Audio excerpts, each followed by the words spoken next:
Ok, vamos aqui a mais um vídeo do nosso curso de Introdução à Mineração de Dados. Nós estamos aqui na etapa de pré-processamento dos dados. Nós já sabemos como chamar um dado, são várias maneiras de chamar um dado, a gente viu isso no vídeo passado. E depois a gente entender o que é que vem a ser um dado, saber que aquele dado pode nos trazer informações importantes, conhecimentos importantes para auxiliar na nossa tomada de decisão, a gente vai precisar fazer alguns processamentos nesses dados. E tudo começa com um chamado pré-processamento, uma análise prévia desses dados. A gente precisa organizar os dados de forma tal a poder, a eles estarem prontos para serem utilizados por modelos, e esses modelos vão extrair as informações e os conhecimentos. Então a gente precisa fazer esse pré-processamento. E esse pré-processamento ele se dá a partir de uma preparação desses dados. E são vários tipos de preparações, são vários tipos de cuidados que eu devo ter com o meu dado. Por exemplo, filtrar algumas informações, ver se tem algumas informações que estão faltando, estão incompletas, informações que também estão com valores muito fora daquele universo possível de estudo, ou seja, um outlier. Então, se você ver algum problema, alguma estranheza, alguma coisa que não está dentro dos conformes para um determinado fenômeno, atenção, o seu fenômeno de estudo, ele precisa ser objeto de critério de avaliação. Eu tenho um fenômeno aqui e eu vou extraindo os dados. Se eu extrair os dados e noto que alguma observação dessa daqui não faz muito sentido com relação à problemática investigativa, então significa que houve algum problema. E também, às vezes, eu extraio muitas informações, eu coleto informações além da conta, e eu preciso também fazer filtros, fazer seleções particulares desses dados que representam o meu fenômeno. Eu também posso agrupar, por outro lado, eu posso fazer agrupamentos, aglutinar dados. E aglutinando esses dados, eu posso separar em um conjunto de dados específico. Posso pegar e colocar em outros grupos aqui, especificar, bem como eu faço esse, e especifico agora no outro conjunto aqui para eu analisar com outros olhares, com outras perspectivas. Meu interesse é ter um agrupamento, ter um pré-processamento, informações separadas para eu usar modelos específicos, modelos mais adequados para extrair as informações que melhor venham a ajudar na solução do problema. Então, veja só, a gente tem aqui como um pré-processamento, a separação, a escolha, a observação de atributos contínuos e discretos. Essas daqui, atributos contínuos ou discretos, são as duas principais variações que eu vou fazer, para separações, no caso, que eu vou fazer, para tentar ter critérios assim, separações desses dados e depois usar modelos dentro de cada um deles. Porque se os dados forem discretos, eu posso utilizar um determinado tipo de modelo. Se eles forem contínuos, eu posso utilizar outro tipo de modelo. Então, qual é a diferença entre discretos e contínuo? Vamos começar aqui com contínuo. Por exemplo, algo que é contínuo pode ser o preço. O preço de algo pode variar de 1,75, 1,95, 10,89, ou seja, são valores que estão no conjunto dos números reais.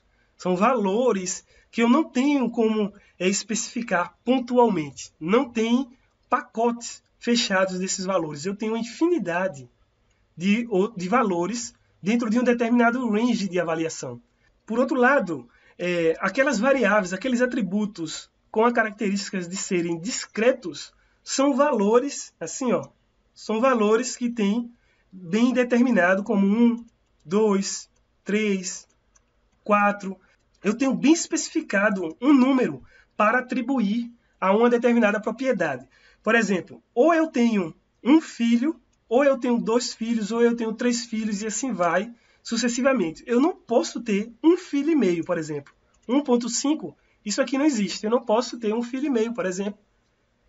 Tá entendendo aí? Então, valores discretos são valores assim, quantizados, são valores pontuais. Tudo ok? Então é bem importante fazer essa distinção de tipos de variáveis, porque, como eu já mencionei, alguns modelos vão funcionar melhor para cada um desses tipos de atributos, né, de tipos de dados, tudo bem? Então, vendo para cá, a gente tem também, né, como pré-processamento, uma das etapas do pré-processamento, ver se os valores, se os meus dados aqui, se os meus atributos, eles são numéricos ou eles são categóricos.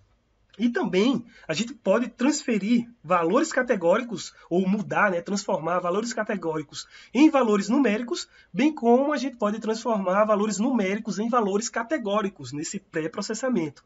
O pré-processamento é onde você fica transformando os seus dados de algum modo. Você fica manipulando eles para pensar em extrair, né, subconjuntos de dados para aplicação em outros modelos. Vou ficar repetindo isso. Então, voltando para cá, vamos supor que eu tenha retornos de investimentos, que são valores discretos.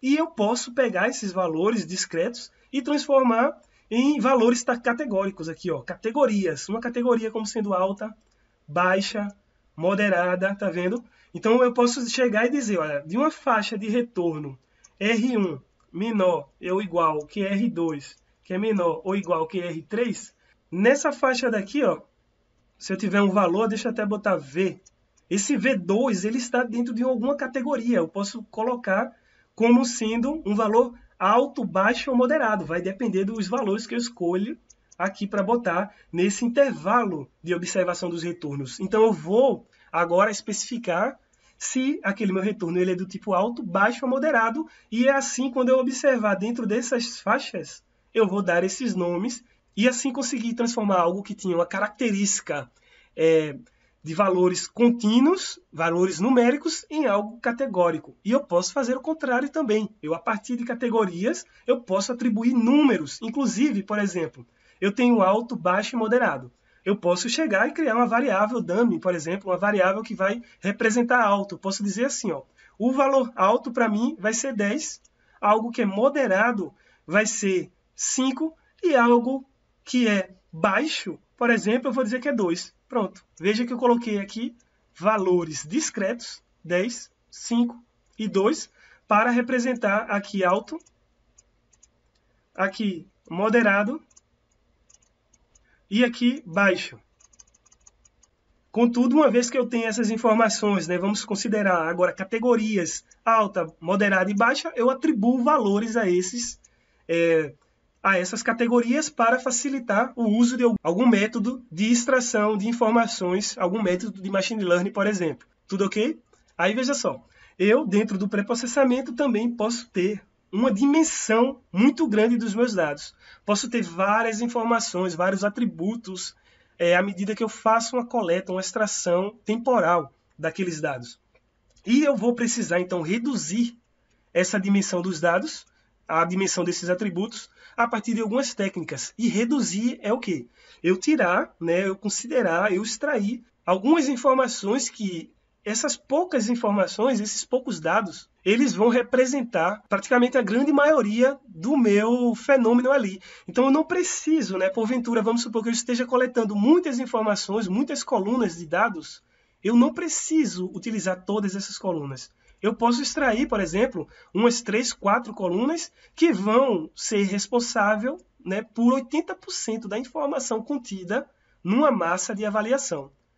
Então é tipo aquela regra Pareto, né? 80-20. 20% de uma massa de dados pode corresponder a 80% da informação importante contida nessa minha massa de dados. E assim eu posso reduzir a minha dimensão utilizando alguma técnica, que isso tudo a gente faz no pré-processamento dos dados para, mais uma vez, utilizar nos nossos modelos de machine learning, por exemplo. Tudo ok? Aguardo você no próximo vídeo. Até breve!